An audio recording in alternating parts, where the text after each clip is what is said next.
죽기 전까지 나의 비밀을 꽁꽁 숨기고 죽는 것이 저의 목표였는데 이제는 그럴 필요가 없어서 저의 비밀 이야기를 좀 꺼내볼까 싶어요. 저는 어릴 때부터 무척이나 가난한 집안에서 태어났습니다. 어머, 얘는 엄마가 없나? 무슨 소매랑 카라에 노란 색깔 때가 쬐쬐하게 묻어있어. 몰라? 얘 엄마가 바람나서 도망갔잖아. 아빠는 알코올 중독에. 아휴, 말도 마. 정말 장난 없어. 하면서 어른들의 목소리가 저의 귓가에 들려왔지요. 초등학생 때부터 애들은 저에게 야, 우리 엄마가 너랑 놀지 말래. 너네 집이 가난하고 너네 엄마가 불륜녀에 너네 아빠가 알코올 중독자라고 너랑 놀면은 내가 안 좋은 친구들이랑 노는 거랑 똑같다고 했어. 하면서 저를 왕따시키거나 차별하기 일쑤였지요. 저는 아무 잘못이 없었어요. 저와 단둘이 사는 할머니에게 할머니, 왜 우리는 엄마 아빠가 없어요? 나는 잘못한 게 없는데 왜 애들한테 놀림받아야 하고 이렇게 서럽게 살아야 하는 거예요? 라고 물으면 할머니는 할미가 돈이 없어서 글을 몰라서 못 배워서 그래. 미안하다. 하면서 되려 본인 탓을 하셨지요. 할머니는 당신이 글을 모르고 못 배우고 학교를 안 나와서 창피한 마음에 학부모 모임에 나오지도 않으셨고 저를 뭐라고 하는 엄마들에게 제대로 한마디 하시지도 못했어요. 본인이 늙고 힘없고 못난 자식들을 두고 못 배운 사람이라 무얼 말할 자격도 없다고 말씀하시고 싶었던 거였지요. 저는 할머니를 더 이상 그런 질문들을 하며 가슴에 상처를 주기 싫었습니다. 속으로 그래, 나를 무시한 애들 내가 다 아무도 나를 무시하지 못하게 당당하게 그들 앞에 나서서 떳떳한 인생을 살 거야. 너네들이 잘났다면 얼마나 잘났다고 나를 무시해? 그래, 나 비록 엄마 없고 우리 아빠 알코올 중독으로 집 나갔어도 나는 나를 세상에서 가장 사랑하는 할머니가 있어. 하면서 이를 바득바득 갈았습니다. 아마 그때부터였을 거예요. 미친 듯이 제가 공부를 하기 시작했던 때가요. 초등학교 때부터 책이랑 떨어질 줄 몰랐던 저는 그 누가 뭐라고 해도 항상 손에는 책, 그리고 가방에는 숙제할 것들을 가득 담아서 벽돌보다 더 무거운 가방을 메고 다녔어요. 제가 초등학교 저학년 때부터 공부를 시작했는데 시간이 지나니까 슬슬 저를 무시했던 애들보다 성적이 잘 나오기 시작했지요. 그때 애들이 수군대면서 뭐야 쟤는 학원도 안 다니는데 어떻게 우리보다 성적이 더 잘 나오냐? 웃긴다. 야, 우리 엄마가 그랬는데 쟤 곧 성적 떨어질 거래. 쟤 신경 쓰지 말자. 어차피 쟤가 아득바득 공부해봤자 우리 못 이겨. 우리 엄마가 그랬어. 집안이 가장 중요하다고. 그리고 중학교 고등학교 올라가면 학원 많이 다니는 애들이 승리한다고 했어. 라고 말을 했지요. 저는 코웃음을 치고 저를 무시한 애들을 받고 더 열심히 많이 공부했습니다. 그러자 제가 초6 그리고 중학교로 올라갔을 때 전교 1등을 하게 되었어요. 아무래도 가난한 집안에서 공부를 잘하고 선생님들조차 무시를 했는데 제가 공부로 다 이겨버리니까 무척이나 놀라운 표정을 하면서 어떻게 그럴 수 있냐고 하며 발을 동동 구르고 저에게 말했지요. 너는 엄마 아빠도 없는데 어떻게 그렇게 야무지게 공부를 하니? 라고요. 저는 엄마 아빠가 없으니까 더 열심히 하는 거예요. 저를 무시하는 사람들한테 찍소리도 못 듣게 당당하고 멋있는 사람이 되고 싶어서요. 하면서 말했습니다. 그렇게 저는 참 당당했어요. 그 사건이 터지기 전까지만 해도요. 제가 가게 된 고등학교는 소위 공부를 좀 한다는 자율형 사립고등학교 비슷한 고등학교였습니다. 한 해 의대생 배출만 10명이 넘었고 굉장히 부잣집 동네였지요. 보통은 시험을 보고 들어가는 고등학교였고 저는 학비가 부담이 되긴 했지만 중학교에서 전교 1등이었기 때문에 전혀 무리 없이 그곳에 들어갈 수 있게 되었어요. 저 개인적으로는 굉장히 뿌듯하고 너무나 기분이 좋았지요. 그런데 그 고등학교에 들어간 게 제 인생 천추의 한이 될 줄은 상상도 못했습니다. 이미 저는 그 고등학교에 들어갈 때부터 소위 유명인사였어요. 기본적으로 학원 3-4개를 다니는 애들 사이에서 저는 학원 하나 안 다니고 애들이 개무시하는 달동네에서 할머니랑 함께 살고 있었으니까요. 그래서 제가 입학했을 때 고2 3학년들 선배들이 저를 보려 내려왔습니다. 얘가 걔야? 그 아무것도 없는 달동네에서 악바리 근성으로 전교 1등 한다는 애가? 나는 뭐 거지라고 해서 꾀재하고 못생긴 애인 줄 알았는데 얼굴도 이쁘네. 그러게 뭐냐?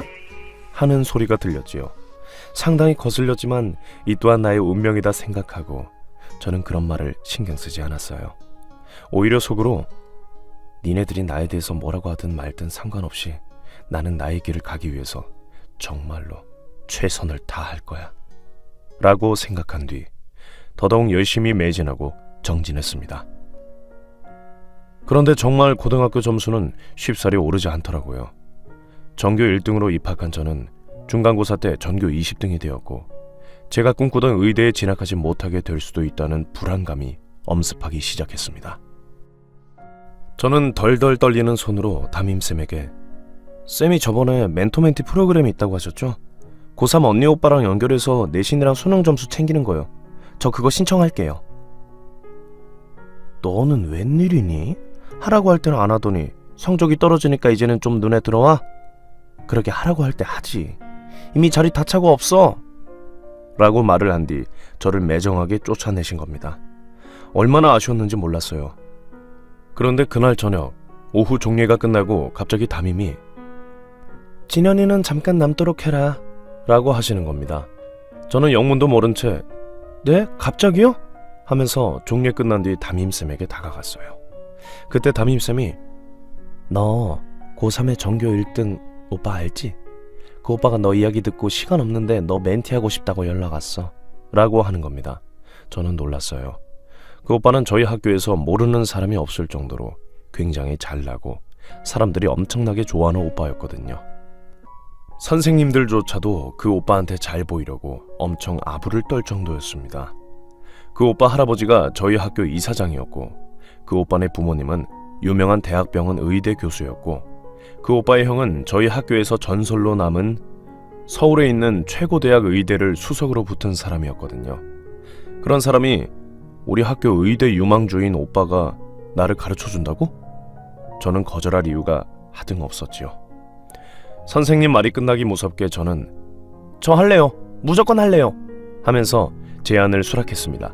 그런데 그게 제 인생의 재앙이었지요.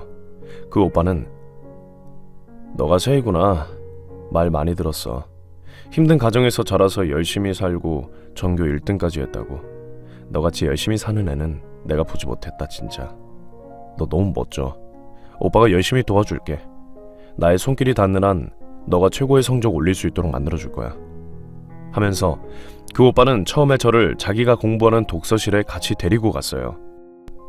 거기서 저에게 제가 성적이 가장 떨어진 과목인 수학과 과학을 알려주셨고 저는 그 오빠의 직속 과외 덕에 떨어진 전교 등수를 다시 올릴 수 있었지요. 그런데 그 오빠 어느 순간부터 저에게 사심을 내비치는 겁니다. 세희야, 나는 아무래도 곱게 자라서 너 같은 뭐랄까 악바리 근성을 가진 애들이 신기하면서도 가까이 하고 싶어. 너란 아이를 내가 한 번도 보지 못했는데 너를 알아가면 알아갈수록 더 깊은 관계를 맺고 싶네 라는 말들로요.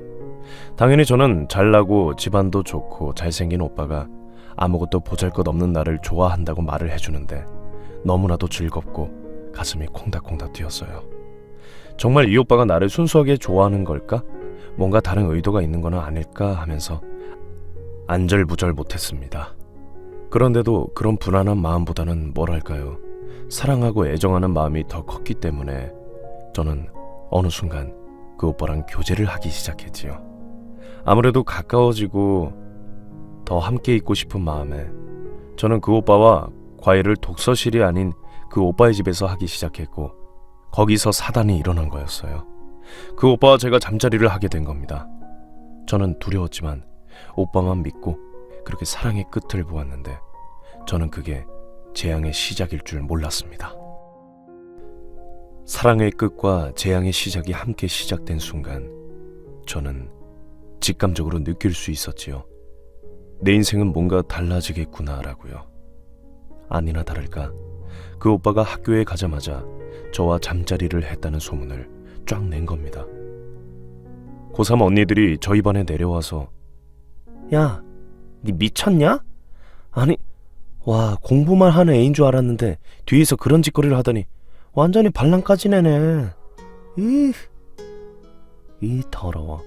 너 전교 1등한테 몸대주고 과외받아서 그렇게 해서 성적 올린 거냐? 진짜 추하다. 라는 말을 내뱉고 간 겁니다. 지금까지 아무리 힘든 일이 있어도 잘 버틴 나였는데 갑자기 사람들이 저에게 와서 그런 이야기들을 내뱉으니까 너무나 당황스러웠어요. 저는 바로 오빠에게 찾아갔습니다. 아니, 어떻게 된 일이야? 오빠 진짜 미친 거야? 아니, 오빠 우리가 그런 거를 했다는 거 말하지 않기로 했잖아. 갑자기 왜 이렇게 소문이 난 건데? 라고 하면서 오빠에게 따졌지만 오빠는 아니, 내가 그러려고 한 게 아니고 하면서 말을 돌릴 뿐이었지요. 학교 사람들과 친구들에게는 공부도 잘하고 잘생기고 집안도 좋은 사람으로 소문이 나 있었지만 저에게 있어서는 그저 나의 몸을 탐한 더럽고 추악한 놈 그 이상 이하도 아닐 뿐이었습니다. 그래도 저는 의사가 되고 싶었기 때문에 정말 너무나 우울증이 심하게 와도 이를 악물고 공부를 했어요. 그런데 어느 순간부터 배가 아프기 시작하더니 생리를 안 하는 겁니다. 설마 했던 저는 불안한 마음에 임신 테스트기를 샀어요. 약국으로 가서 모자를 푹 눌러쓰고 임신 테스트기 주세요 라고 말을 하는데 약사가 이상한 눈빛으로 쳐다보는 그 순간을 저는 절대로 잊지 못하지요. 그런 치욕스러움을 견디며 화장실에서 오줌을 묻혀 테스트를 한 결과 2줄. 세상이 무너지는 듯 했습니다. 뒷목이 딱딱해지면서 이대로 죽고 싶었어요. 바로 오빠네 집에 달려가서 대문을 쾅쾅 두들겼어요. 대문으로 오빠가 아닌 오빠의 엄마가 나오더라고요. 어머, 세희 아니니? 현빈이가 오늘은 과외 없다고 했는데. 그리고 이제 현빈이가 고3이라 너 꼼꼼하게 못 봐줘 라고 하는 겁니다. 저는 부들거리는 손으로 아줌마, 제 인생 책임지세요. 아줌마 아들 때문에 저요 하면서 말을 잊지 못하고 눈물을 글썽이면서 주머니에서 2줄이 적힌 테스트기를 보여줬어요. 아줌마는 깜짝 놀라면서 너 이게 무슨 뜻이니? 설마 현빈이가? 라는 소리와 함께 너 일단 빨리 들어와 집으로 하면서 저를 아줌마 집안으로 데려가더라고요.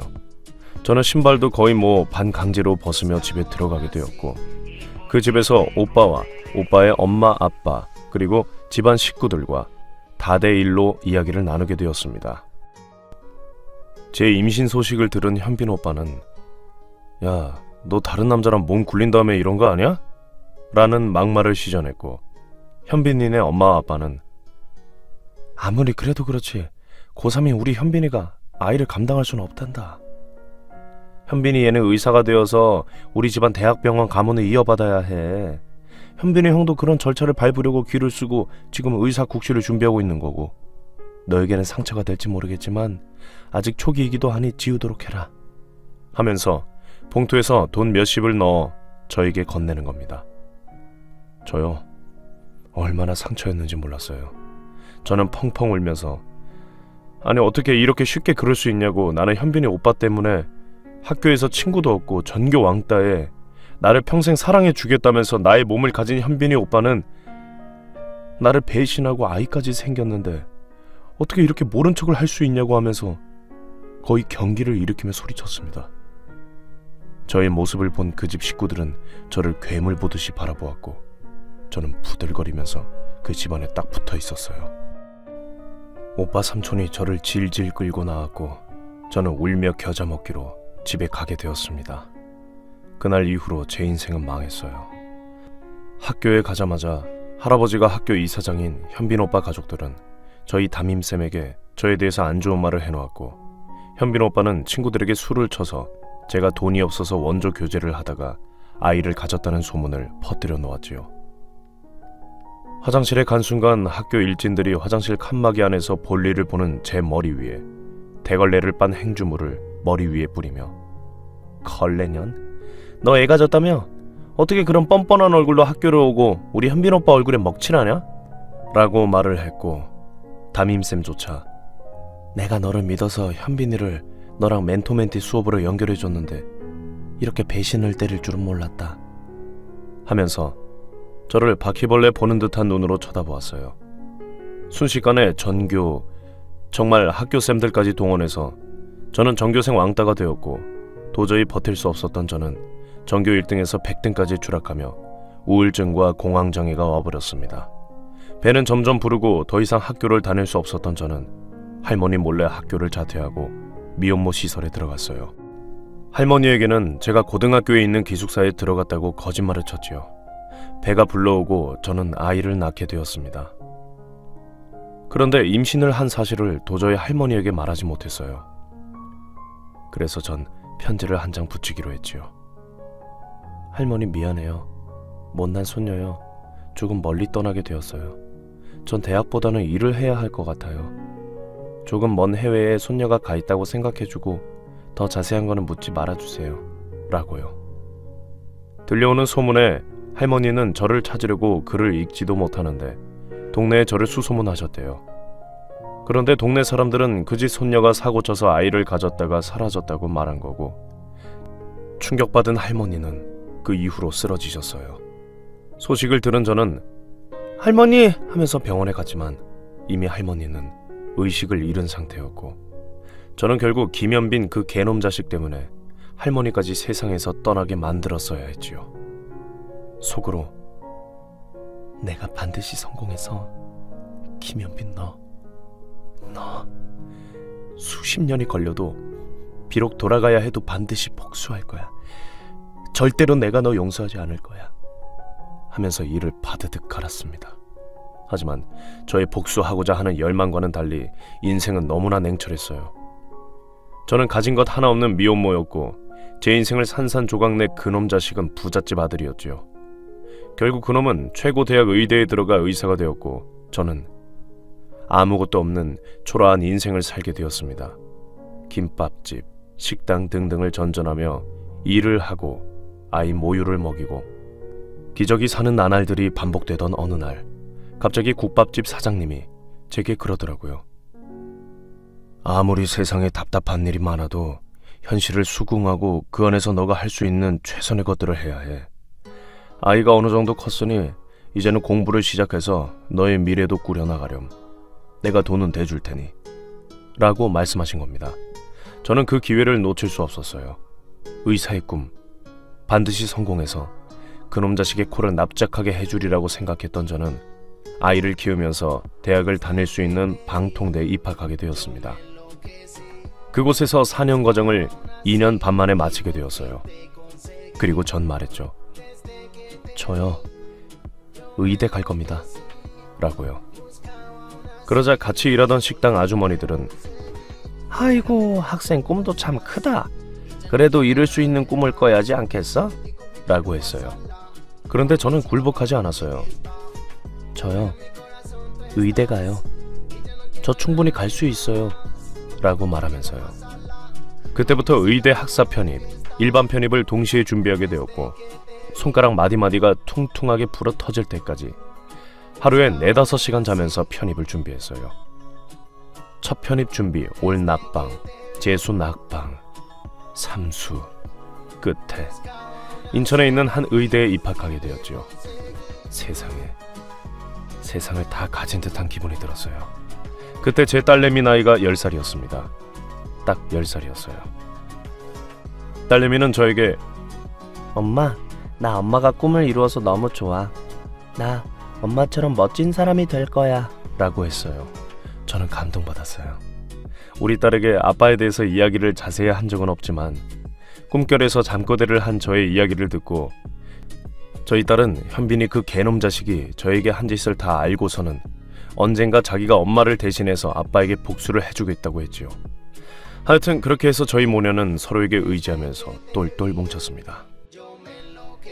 아무래도 고등학교 때 공부를 좀 했던 제가 의대에 들어가서 공부를 따라잡는 거는 그리 크게 힘든 일이 아니었어요. 시간이 흘러 저는 의사 자격증을 따게 되었고 본격적으로 의사 일을 할 수 있게 되었지요. 삶이 바쁘다 보니까 애 아빠에 대한 복수심 이런 거는 옅어졌어요. 그래, 이제는 나도 의사가 되고 내 딸내미도 잘 컸고 잘하고 있으니 그런 자식을 다시 찾아서 복수하는 거는 내겐 너무나도 힘든 일이야. 이제는 시간도 흘렀으니까 전부 다 용서하자 싶었습니다. 그렇게 저는 작은 한 병원에 취업을 해서 하루하루 밥벌어서 먹고 사는 생계형 의사의 삶을 살고 있었어요. 딸내미는 고등학교를 자퇴해서 대학을 남들보다 2년 일찍 간 뒤 입학하자마자 사법고시 4년간 준비하여 그 학교 여자 최연소로 연수원에 들어가게 되었어요.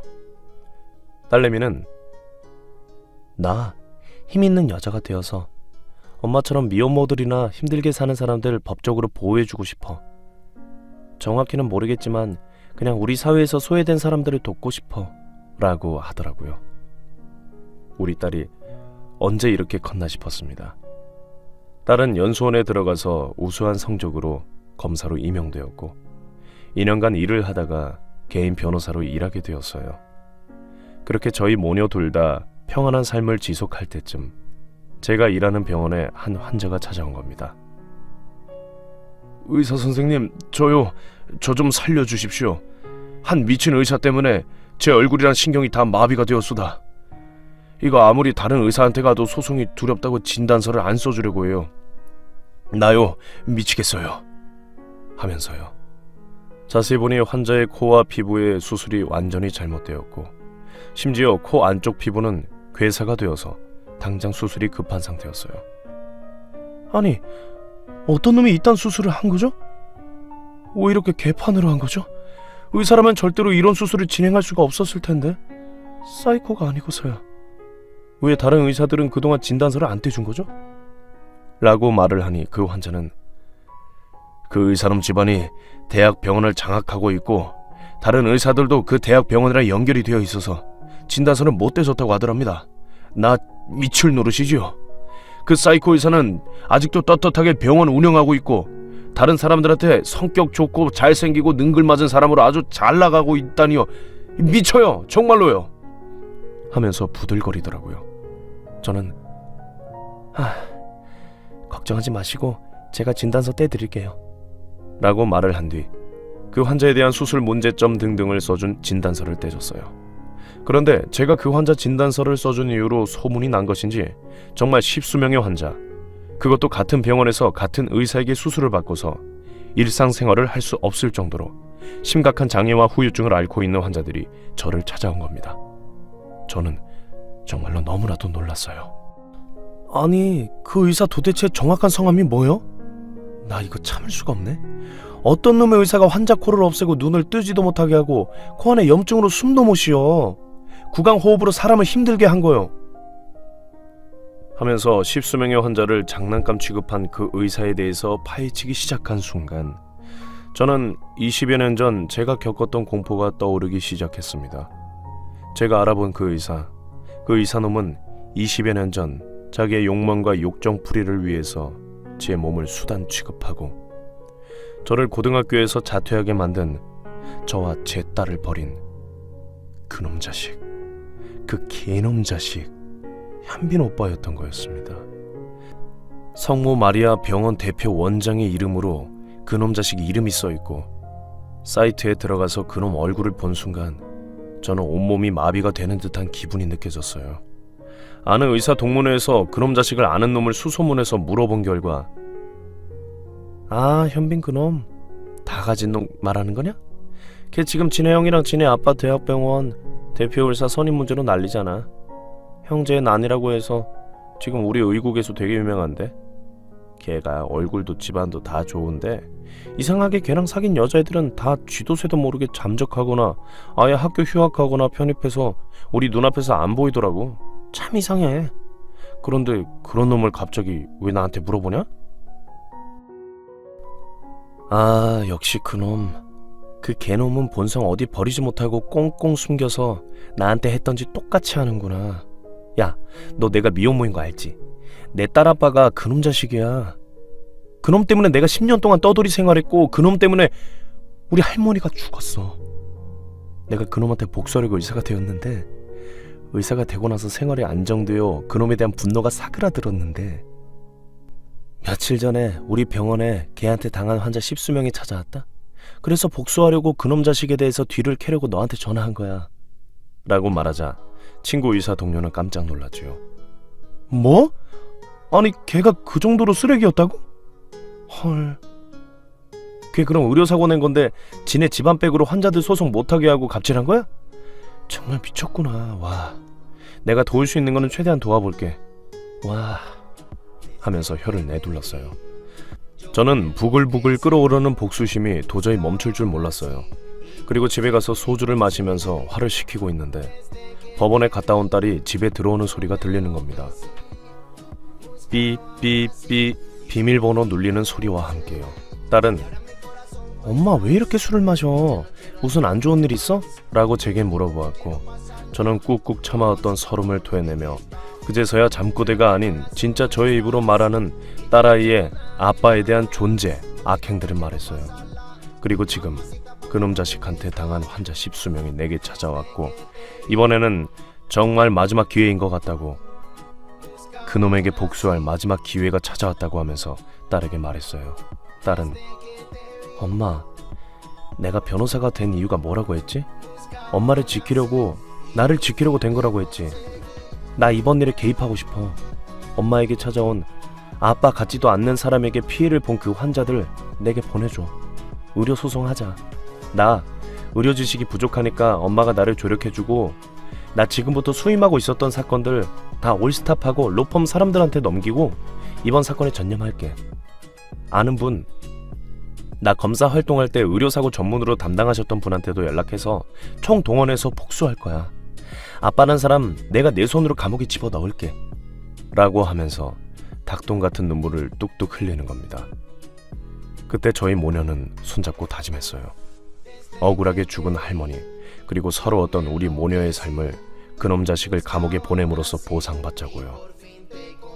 그렇게 저는 병원에서 근무가 끝나면 그놈 자식에게 피해받은 환자들을 만나서 진단서를 써주고 자세한 병의 진행 결과, 사후 예후, 그리고 의료 과실인 것을 밝히기 위해서 의료 과정 기록 보존 신청서를 내고 딸과 함께 법적으로 보호받고 증거를 확보할 수 있는 방법들을 총동원해서 알아보았습니다.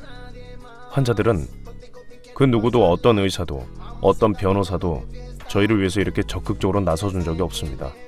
상대가 대형 병원을 끼고 어마어마한 재력과 영향을 끼치는 분이다 보니 그 누구도 저희에게 선뜻 도움을 주지 못했어요. 정말 이 은혜 잊지 못할 겁니다 하면서 다들 감사했지요. 저희는 아닙니다. 저희도 다 목적이 있어서 이렇게 도와드리는 거예요.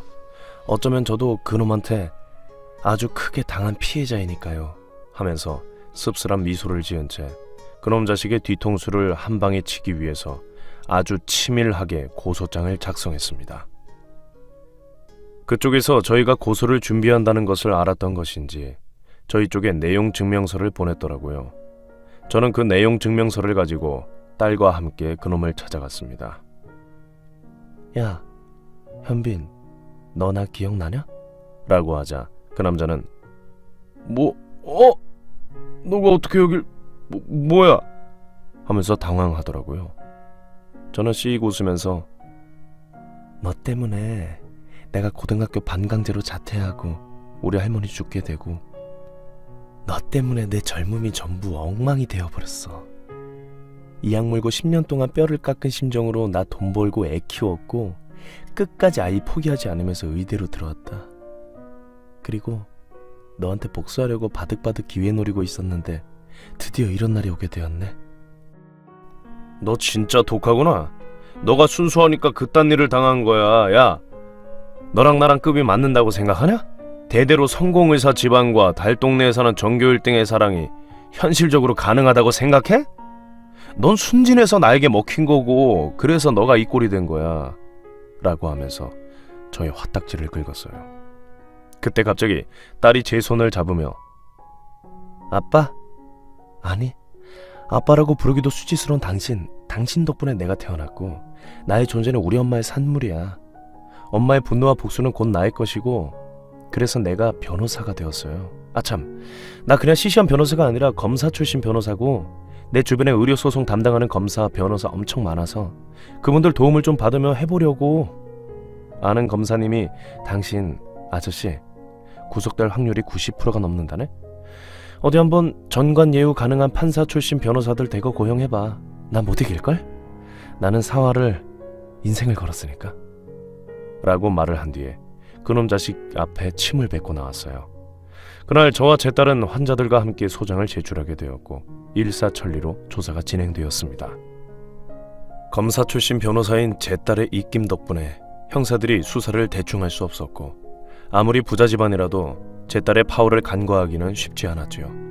결국 그놈 자식은 구속이 되었고 8개월간의 구속 수사 끝에 이례적으로 1심 징역 2년 3개월이 떨어지게 되었고 2심 그리고 3심에서 3개월형이 줄어서 2년 징역으로 확정이 되었지만 어쨌든 그놈을 감옥에 넣는 데 성공했습니다. 그리고 그 이후 의국 동료들에게 전해들은 소식이 저와 제 딸 그리고 피해 환자들을 웃음 짓게 만들었네요. 의국 동료는 야, 대박이다. 그 현빈동 감옥 가서 완전 정신 이상자 되었대. 걔가 형이랑 아빠 병원 가지겠다고 막 세력 다툼 장난 아니었잖아. 그런데 이번에 감옥 가게 된 이후로 걔 집안의 수치라고 집안에서 버려지고 걔네 아빠가 상속 절대로 안 해준다고 못 박으니까 감옥에서 극단적 선택하려고 난리도 아니었더라. 평소에도 걔 형한테 열등감 엄청나고 막 죽을 것처럼 힘들어했는데 그 열등감을 애꿎은 죄 없는 환자들 얼굴이랑 수술해 풀더니 결국 이런 꼴이 나네. 너 정말 잘했다. 너가 총대 메고 그딴 놈 감옥에 넣어서 더 이상의 피해자들이 안 나오게 한 거야. 라고 하면서 말을 하더라고요. 그 말을 들은 순간 정말 가슴이 먹먹했습니다. 정말 후련하면서도 속으로는 고작 이렇게 별 보잘것없는 놈 때문에 내가 이렇게 힘들었구나. 이렇게 오랜 시간 힘들어한 거구나. 라고 하면서 쓰라렸어요. 그래도 그놈을 감옥에 넣으니까 정말 복수를 제대로 했구나 싶었지요.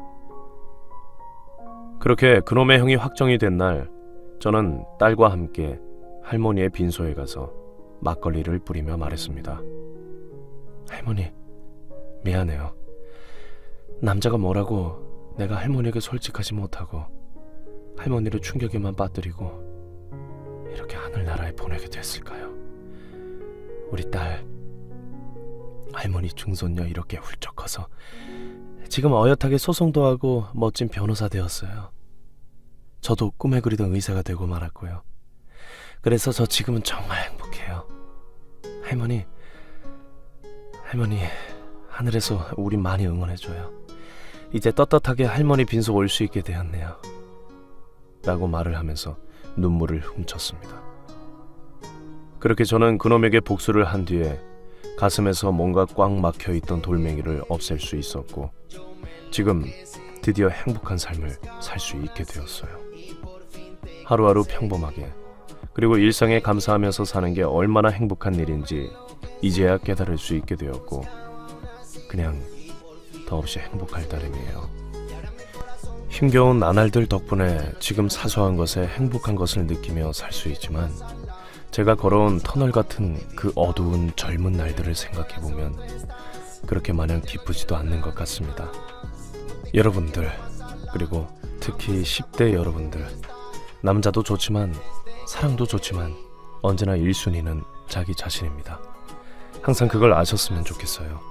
어떤 폭풍이 다가와도 그 누가 뭐라고 해도 항상 내 내면의 목소리에 귀를 기울이고 우리가 해야 할 것을 하면서 당당하게 사시길 바라는 마음에 이렇게 긴 글을 조심스럽게 적어보게 되었습니다. 그럼 지금까지 제 이야기를 들어주셔서 무척 감사합니다. 요즘 날이 추우니 건강 조심하시고요. 항상 따뜻하게 다니세요. 돈, 명예도 중요하지만 건강이 없으면 이 모든 것들은